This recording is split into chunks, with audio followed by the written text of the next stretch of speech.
Hello, everybody. My name is Max Convexity. Welcome back to the channel. I really appreciate you guys being here today. Today, I wanted to look at a new fund called TSPY out there. I just heard about it a few days ago. Welcome to the daily option party, TSPY. All right, the too long don't read about this fund is it is a covered call fund. They do daily. It's a daily covered call fund. The daily part's the part I'm really interested in, as you guys may know. But the expense ratio is 68 bips. It's about $2.5 million under management. Price is 24. Parent or 24.71. I imagine it probably went public at 25. Was released at 25. Whatever. I don't think ETFs go public, but. Parent company is a company called TappAlpha, and I have an interview with the TappAlpha founder set up Tuesday at noon. Looks like a real interesting guy. All right, so let's look here at some other stuff. Let's check out their website. All right, so here's their website, TSPY, growth and daily income. This is all very standard boilerplate. The seeks current income while maintaining prospects for capital appreciation. I mean, I think that's exactly what YieldMax says, or a lot of them say. But this does say it's fintech powered. I haven't figured out the powered part of it yet. There's an asterisk right there. So where is that trying to direct us to? Fintech powered refers to the use of advanced financial technologies to enhance, enable, or deliver our financial products and services. Tech-enabled services and businesses use technology to improve efficiency and innovation. They can include a combination of human expertise, technology to streamline processes, increase accuracy, and provide new insights. You can lose money by investing in the fund. Okay, well, that's standard. Okay, well, this fintech powered is interesting. I want to know more specifics on that. Like I say, I'm going to be talking to, his name's Cy, and I'm going to be talking to him on Tuesday at noon. Be looking for that live stream if you guys want to watch it. But this other stuff is boilerplate, but you might want to watch this interview with him. He's an interesting guy. I'm not going to show it here because I'm going to have my own interview with him, but I'm going to ask him some of the same questions she did. But if you want to get a head start on it, you can watch that. Okay, now I wanted to look at the holdings real quick, try to kind of evaluate this from a max standpoint. Okay, well, the first thing I noticed is they actually own the underlying. There's a lot of you guys that'll love that. A lot of people don't like the funds that do the synthetics. To me, I prefer the synthetic, or I think it doesn't matter at the least. And actually, I prefer it in some cases. But in any event, for somebody that likes a fund that owns the stock, you own all the stock. So that's all it is. There's no T-bills in here. The other funds are basically just T-bill funds because they synthetically own the stock, which I think is a lot better idea because you get an extra 3 or 4% when you have 80% of your account in T-bills. In the synthetic, in lots of instances, is a better plan to use, especially when you're doing strategies like this where you're just trying to harvest the volatility. I would agree that it's probably a better plan in general if you have stock to own the underlying and then you sell calls on it. Yeah, that's a clean way to do it. You do it on stock. You don't mind selling, all the much better. Maybe a company you worked at that you have a lot of stock at. That's fine. But for an ETF that's just going into the business of, hey, we're going to try to get into the market and mechanically take as much premium out of the market as we can. For those types of situations like a YieldMax or Defiance, the synthetic exposure works better, in my opinion, and lots of people's opinions. But in any event, okay, so they have 4,300 shares of SPY, $2.5 million. So basically, you're just buying the SPY. The only thing they do is they sell 7 options. Well, why 7? Because wouldn't that be more? You would think they would only sell 4, right? Because usually, or 43 options. In option world, 100 is usually worth 1 option. So 4,300 shares, you think they sell 43. Okay. Well, what they do is there's a really big option contract out there that's actually worth 10 times as much as the SPY. It's called the SPXW, or it's called the SPX. Anyway, here's the symbol on it. This is what they sold on Friday. They sold the 56.55 on Friday. We're going to go back and look at that in a second. Remember that number for me. Anyway, so these 4 contracts are worth 1,000 SPY shares. So that's the 4,000, and this 3 covers the 372. So there's 72 shares unencumbered by options. But basically, this right now at this point in time is a full 100% coverage. Okay, but now I told you to remember that number, 56.50, or what did I tell you to remember? 56.55. Okay, well, let's go look at the market. So the day they sold this on Thursday night, one thing, I don't know if they sell it Thursday night or Friday morning. Let's just assume they do it Thursday night like Defiance and they get a full 24 hours out of it. Well, if they did, the market was only at 55.93. So if they sold that option, that's like 65, 70 points out of the money. Okay, so let's check that out. So I made an option trade for Monday with the SPX, and I did it the same amount out of the money, 70 points out of the money to try to replicate it, 65 to 70 points. So I think it would be right here. So this option sells for between 20 and 30 cents. It's the 57.05 option, and I bet you that's what they sell on Monday. They haven't announced it yet, and in fact, so maybe they do write the options in the morning, kind of like Round Hill, and that's fine too. We'll find that out. I literally just found out about this fund Thursday, and I've been working on this content ever since. So these far out of the money options, if you guys watch my content in option strategies, a strategy can either be yield enhancing, think of Yield Max and Defiance, or it can be total return enhancing. Think of JP Morgan and Goldman, GPIX, GPIQ, those types of funds. All right. Well, the really going further out of the money is what is definitely return enhancing. Okay. But the reason it's not yield enhancing is because, look, you just get pennies for the option out here. Now, the option that Defiance will sell, just by comparison purposes, this option, you can look, the delta's at 2. Okay, that means it has a 2% chance of going in the money. It means it's going to win 98% of the time. The market's not even going to get to this strike price. So 98% of the time, in theory, about when you sell options this far out of the money, that being capped doesn't worry you, because even though you are capped, you're capped at like 1.5 points up. And yeah, you give up a little bit over 1.5 points. Let's see the amount of the cap right there. It's actually a 1%. You can see where the cap is by right where the line turns, 57.05. It's 1% up. So yeah, you're capped after 1%. So I mean, in a 2% up day, yeah, you're going to lose 1% on the SPY. I mean, that's just kind of the way it works. Now, what Defiance does, because they maximize and optimize for yield, they sell the 65 delta, and they sell a put, not a call, but it doesn't matter. For the purpose of the illustration, just stick with me. 65 delta would also be a 35 going the other way. So we're going to find the 35 delta call. Oh, there's a 37. So that's something Defiance would be interested in. The market's at 56.50. Defiance is selling the 56.60.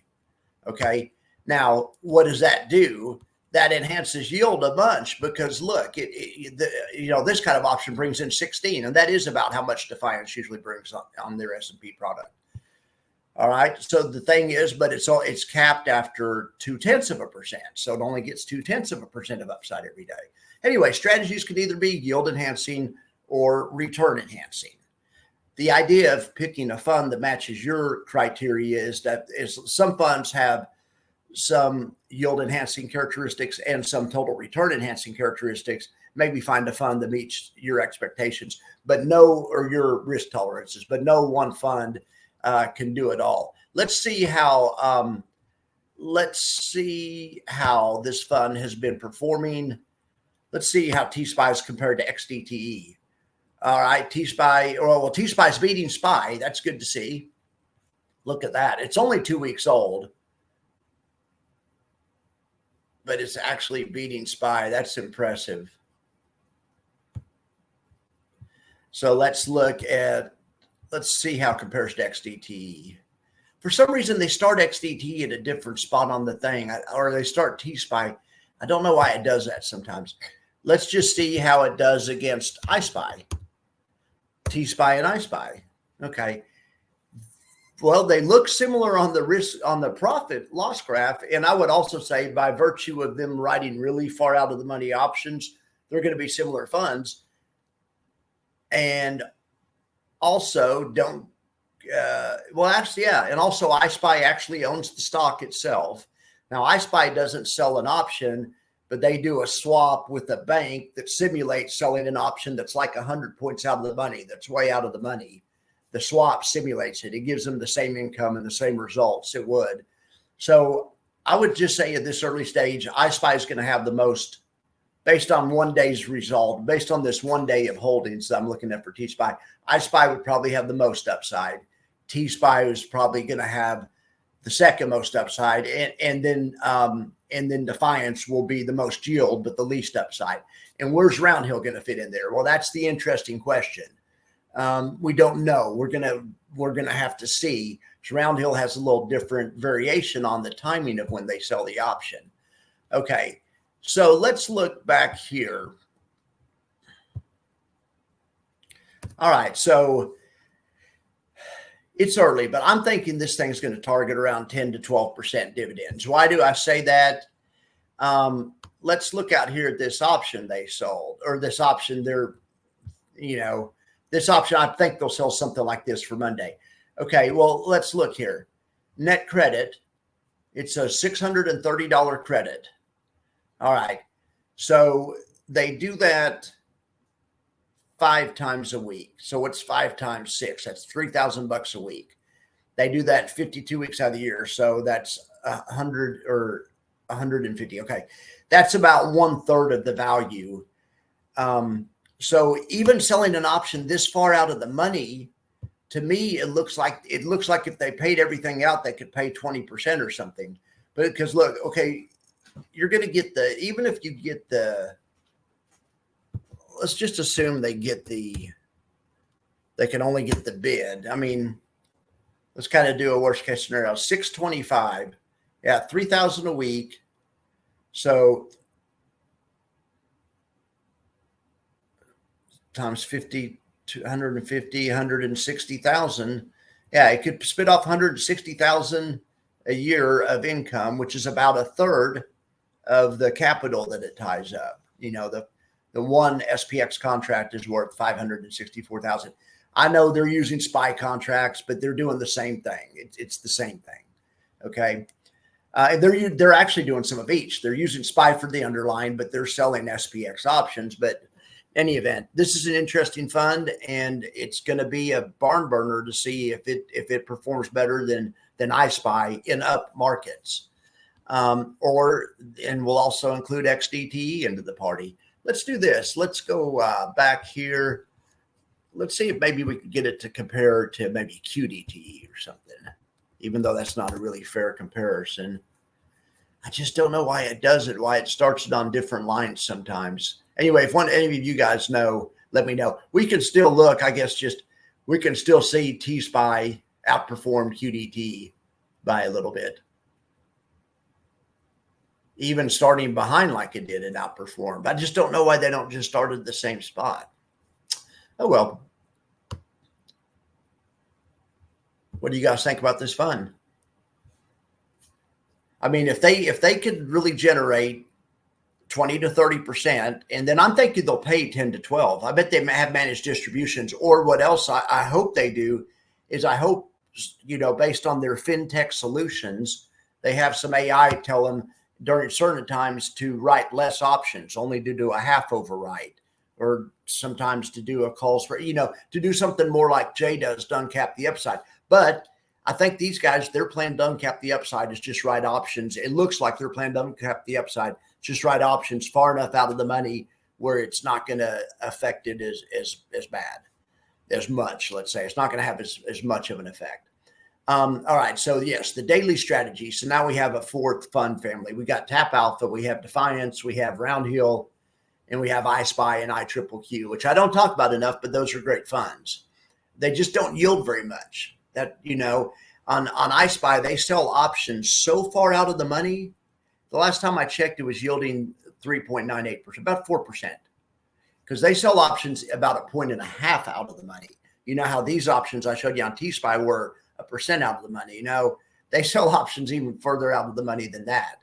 But it's just a different business model. But so I would expect iSpy to get the most upside. Then I would expect TSPY and XDTE to be right in there in the middle, the kind of the sweet spot for sure. And then I would expect JEPY to be down there on the safety end of it. And I would also put SPY-T in the middle. SPY-T is doing the same thing that in a different way that these guys are, you know, and paying more dividends also. So I think that the target fund would be a better comparison for TSPY really than JEPY.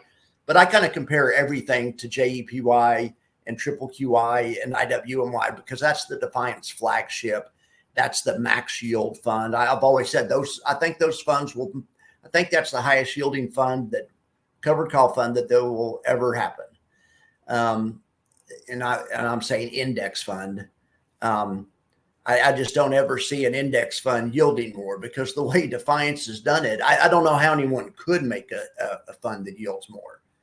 I mean, I guess they could sell a daily option that's right at the money instead of 2 strikes in the money. But then everyone thinks that the NAV erosion is so bad right now on Defiance. If they sold it at the money option instead of 2 strikes in the money, because believe it or not, they get a little upside from the 2 strikes in the money. But if they sold one right at the money, it would be it's split every year, but it probably pay another 10, 20%. So maybe instead of 60, TQQY might pay 70, 75, something like that. Anyway, all right. So, but with these guys, it's a different thing. These guys are going further out of the money. The further out of the money is more upside. All right. We've already talked about that. We've already compared it to its peers in the ETF world, and it's comparing pretty damn well at this point in time, I would have to say, right? I really like this guy's origin story. I can't wait to have him on. I have some interesting questions for what I think are interesting questions. If you guys have any of your own questions, this guy has one fund out. I don't know anything about him. I'm going to have a hard time filling a half hour. So I promise I'm going to need some help from you guys with questions. Or I think I will particularly need some help from you guys this time. So we'll have a pre-show and you guys can ask questions, or you guys can leave them in the comments. All right. I appreciate you guys. Take care.